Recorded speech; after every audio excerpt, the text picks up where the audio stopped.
Sandigan Bayan, dumulog si Janet Lim Napoles para payagan siyang manatili sa Camp Bagong Diwa.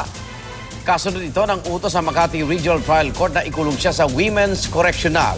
Kaugnay sa kasong pagdetine noon kay Ben Hurluy. Pero ibinasura ng Anti-Graft Court ang kanyang hiling ngayong gabi lamang. Anumang oras inaasang ililipat siya sa correctional. Saksi si Bernadette Reyes.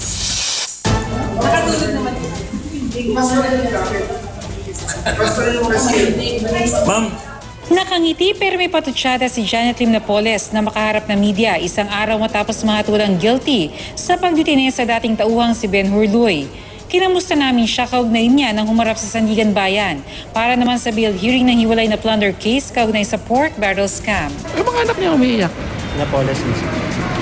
Malungkot siya.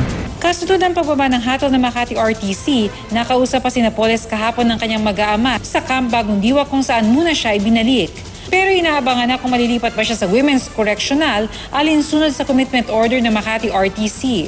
Handa na ang kanyang selda sa maximum security compound na may kama at electric fan pero walang aircon. May dagdag na rin security mula sa New Bilibid Prison. Yung mga drug lords o yung mga talagang high risk na lagi nag-i-escape, yun ang mga kasama niya. Para hindi makulong doon, hiniling ng kampo ni Napoles sa Sandigan Bayan na payagang manatili na lang siya sa Camp Bagong Diwa habang hinaharap pa ang hiwalay na plunder case. Yan ay kahit Makati RTC naman na may hawak ng kasong serious illegal detention na ugat ng bubunuin niyang parusang kulong. Hinihingi natin sa kanila na parehas lang naman yan, detention prisoner pa rin naman siya, dediyan na muna siya sa lugar niya para sa convenience ng mga justices.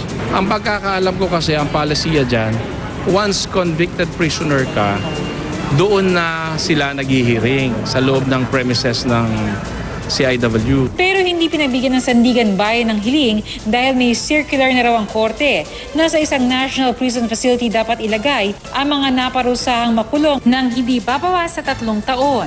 Inaprubahan nito ang request ng BJMP na ilipat na si Napoles sa koreksyonal.